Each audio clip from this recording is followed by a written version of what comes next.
Gerardo, buenos días.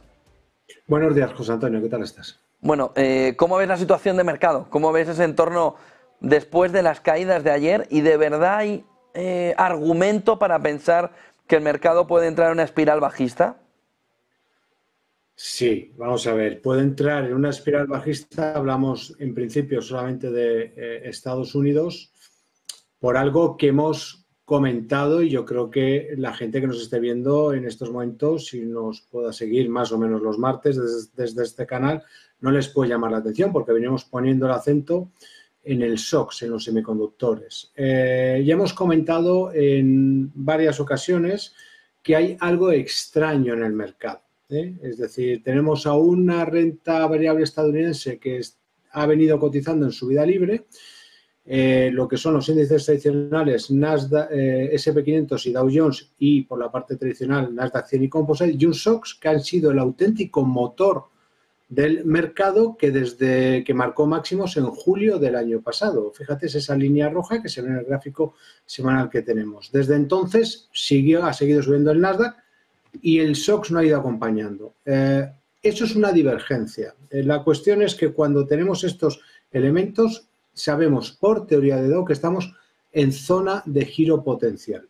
¿Qué significa en zona de giro potencial? Pues que venimos subiendo desde marzo de 2009, que el alza es muy fuerte, no es discutible, pero que a veces el mercado se toma pausas para pues entrar en fases de reacción que van más amplias del buy the dips. La cuestión ahora mismo es, y digo van más amplias, van más lejos que el buy the dips, ¿por qué? Porque el buy the dips, efectivamente, dentro de una tendencia alcista, las correcciones hay que comprarlas cuando la tendencia es alcista. El tema ahora mismo, ¿cuál es? O desde mi punto de vista, el problema sería que se perdieron soportes, porque de momento, aunque pueda parecer lo contrario, no ha pasado. Y digo que no ha pasado, ¿por qué?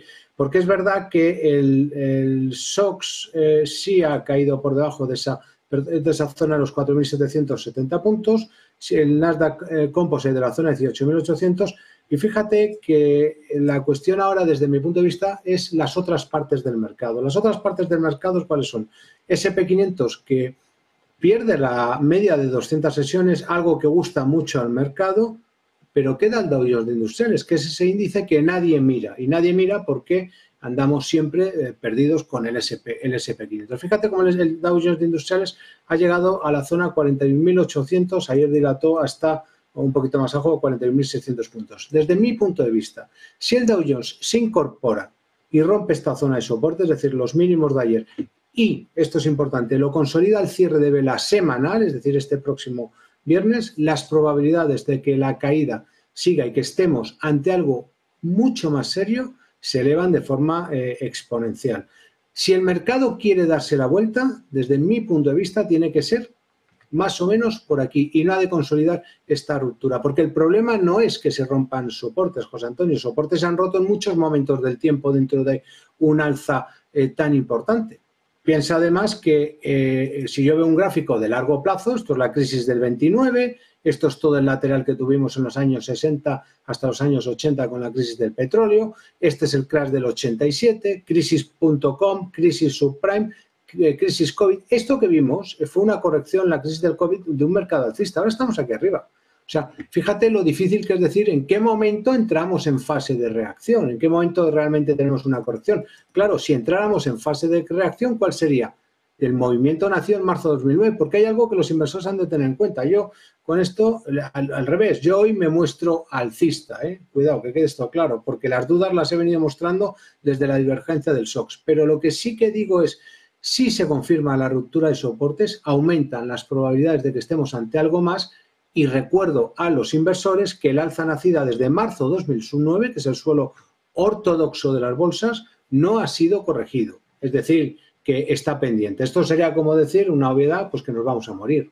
Pues es evidente que nos vamos a morir algún día. Lo que pasa es que no es lo mismo cuando acontece. Ahora, ¿qué ocurre? Que esto es una cosa es Estados Unidos y otra cosa es Europa, pues porque no tiene nada que ver lo que estamos viendo en Europa, porque en Europa objetivamente, José Antonio, no es que no nos estemos enterando, estamos de momento a otra cosa. Fíjate, las correcciones no son ni correcciones. Este es el DAX, este es un gráfico diario, este es el Eurostoxx. A mí me extraña, es decir, bueno, no me extraña entre comillas, que Europa, que está en subida libre, esté al margen de todo esto. Y la única explicación que yo puedo encontrar es que efectivamente yo creo que el Dow pues, va a aguantar zonas de soporte y que podría ser que el mercado aguantara por estos niveles. ¿Qué vas a mirar para ver si se consolida ese movimiento o se recupera ese movimiento alcista?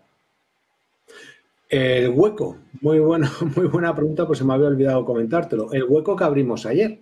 Hueco bajista, fíjate, hoy es martes, diario y semanal, está sombreado aquí en naranja más o menos. Este es el Nasdaq Composite, este es el SOX. Fíjate un detalle que veíamos el otro día, perdón, que hemos tenido, que es toda la caída desde máximos del Dow Jones de Industriales y del SP500, se ve mejor en el Dow, en el SP, perdona, tienen máximo decreciente. ¿Qué significa? Que no hay una sola vela que cierre por encima del máximo del día previo. Con el detalle de que ayer se batía la media de 200, con hueco, es decir, lo tenemos todo. Si yo cierro este hueco bajista, ¿qué es lo que vamos a hacer? Vamos a ponernos siendo positivos.